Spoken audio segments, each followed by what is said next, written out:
Hey guys, this is Bluffmunkey. In this video we're going to take a look at some parallel processing. You're probably familiar with using parallel techniques to use compression, but we're going to take a little bit more of an in-depth look at other techniques you can use as a channel strip. So I've got a few plugins on a return channel in Ableton Live here, and we're going to use that to process a kick drum. Now what I've done is I've set up a little loop which we'll just have a quick listen to.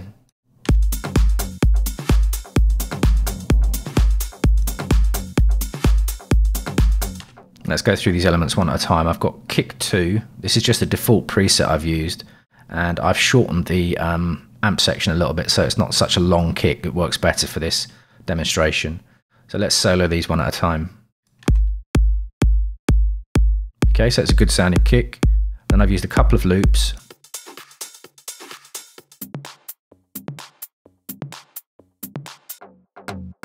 And I've used a tom from the Sonic Academy. I think it was a progressive trance pack.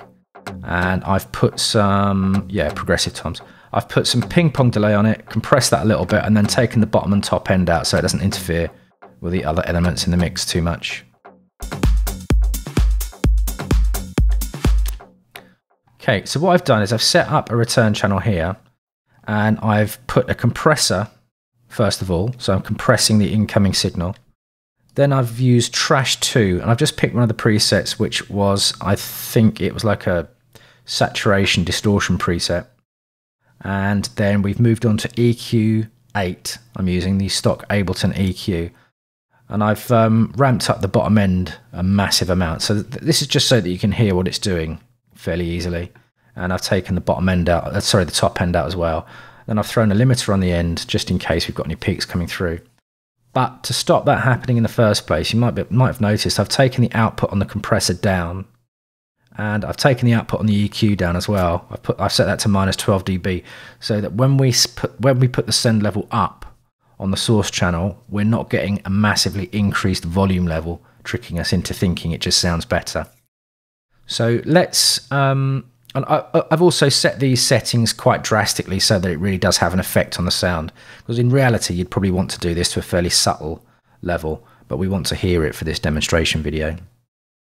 So let's play it again. And what I'm going to do is I'm going to set the send level up on the kick so that you can hear these plugins having an effect on the kick drum.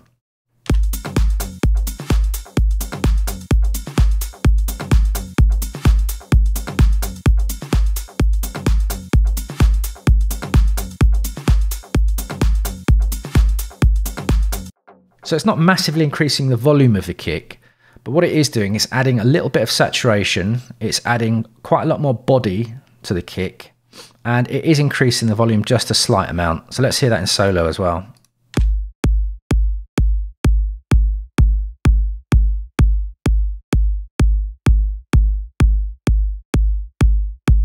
And then if we take off these plugins one at a time, you really can hear what it's doing to the kick drum.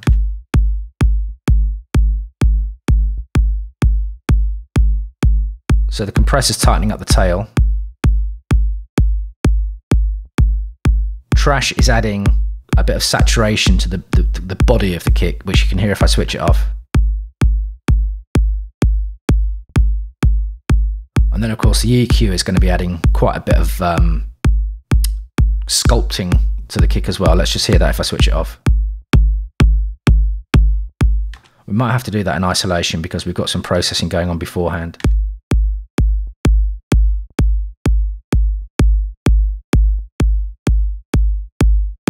Okay, so let's switch them all back on again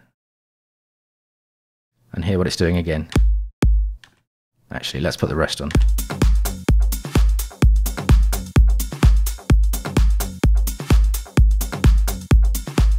So to my ears, what that's doing, it's not really adding a great deal of volume to the kick. It does increase the level a little bit, but you can turn that down. What it is doing is it's pushing the kick forward. It's giving it more presence in the mix, and that's what we often want with a kick drum. So I hope you found that useful, and I'll see you in the next video. Thanks everybody for watching, commenting, and indeed liking. We really do appreciate all the support we get here on our Sonic Academy YouTube channel. So if you found this video super useful, please, we'd love you to hit the subscribe button. We update the YouTube channel every week with new content. And if you want to watch some more relevant content, just click on the videos beside me.